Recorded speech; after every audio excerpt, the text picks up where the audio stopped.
തൊഴിൽ പീഡനമെന്ന് പരാതി നൽകിയ കയർ ബോർഡ് ജീവനക്കാരി ജോളി മധുവിന്റെ മരണത്തിൽ അന്വേഷണം പ്രഖ്യാപിച്ച് ചെറുകിട സൂക്ഷ്മ വ്യവസായ മന്ത്രാലയം അന്വേഷണത്തിന് 3-അംഗ സമിതി രൂപീകരിച്ചു. അതിനിടെ ജോളി മധുവിന്റെ മരണത്തിൽ കയർ ബോർഡിനെതിരെ കുടുംബം രംഗത്തെത്തി. ജോളി മധുവിന്റെ ട്രാൻസ്ഫറുമായി ബന്ധപ്പെട്ട് കയർ ബോർഡ് ചെയർമാന്റെ പ്രസ്താവന വസ്തുതാവിരുദ്ധം എന്നാരോപിക്കുകയാണ് കുടുംബം.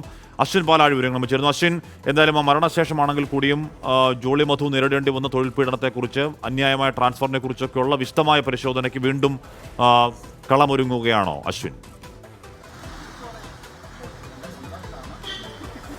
തീർച്ചയായും ഹാഷ്മി, കഴിഞ്ഞ ദിവസം ഈ മരണത്തിന് പിന്നാലെ കയർ ബോർഡിന്റെ ഭാഗത്തു നിന്ന് ഒരു വിശദീകരണം വന്നിരുന്നു. അത് ജോളി മധുവിന്റെ ട്രാൻസ്ഫർ റദ്ദാക്കി എന്നുള്ള ഒരു കാര്യമായിരുന്നു പറഞ്ഞിരുന്നത്. പക്ഷേ ആ കാര്യത്തിലാണ് ഇപ്പോൾ ജോളി മധുവിന്റെ കുടുംബം തന്നെ ഒരു ആരോപണമായി രംഗത്ത് വീണ്ടും ഈ കയർ ബോർഡ് ഡയറക്ടർക്കെതിരെ തന്നെ രംഗത്ത് വന്നിരിക്കുന്നത്. ഈ ആരോപണങ്ങളെല്ലാം അല്ലെങ്കിൽ ഈ വിശദീകരണമെല്ലാം ജനങ്ങളെ കബളിപ്പിക്കുന്നതിന്റെ ഭാഗമായാണ്, അവരെ തെറ്റിദ്ധരിപ്പിക്കുന്ന വിശദീകരണങ്ങളാണ് നൽകിയത് എന്നുകൂടി പറയുന്നുണ്ട്. അതിൽ ഏറ്റവും പ്രധാനമായി പറയുന്നത് ജോളി മധുവിന്റെ ട്രാൻസ്ഫർ റദ്ദാക്കി എന്നുള്ള കാര്യമാണ്. പക്ഷേ ഈ റദ്ദാക്കണമെന്ന് ആവശ്യപ്പെട്ട് കത്ത് നൽകിയ ശേഷം ജോളി മധു ആശുപത്രിയിലാകുന്നു, ആ രോഗാവസ്ഥ ഗുരുതരമാകുന്നു. അതിനുശേഷമാണ് ഈ റദ്ദാക്കൽ നടപടി നടന്നത് എന്നുള്ളതാണ് കുടുംബം വിശദീകരിക്കുന്നത്.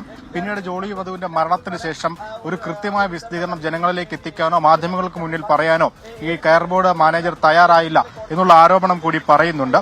എന്തായാലും ഇതടക്കം നിരവധി കാരണം ഈ ട്രാൻസ്ഫർ ഓർഡർ പുറത്തിറക്കിയതിന്റെ തീയതി സഹിതമാണ് ഇപ്പോൾ കുടുംബം പുറത്തിറക്കിയിരിക്കുന്ന പ്രസ്താവനയിലുള്ളത്. എന്തായാലും ഉദ്യോഗസ്ഥർക്കെതിരെ ആരോപണം ശക്തമായ സാഹചര്യത്തിൽ MSME മന്ത്രാലയം ഈ സംഭവത്തിൽ ഒരു അന്വേഷണത്തിന് ഉത്തരവിട്ടിട്ടുണ്ട്.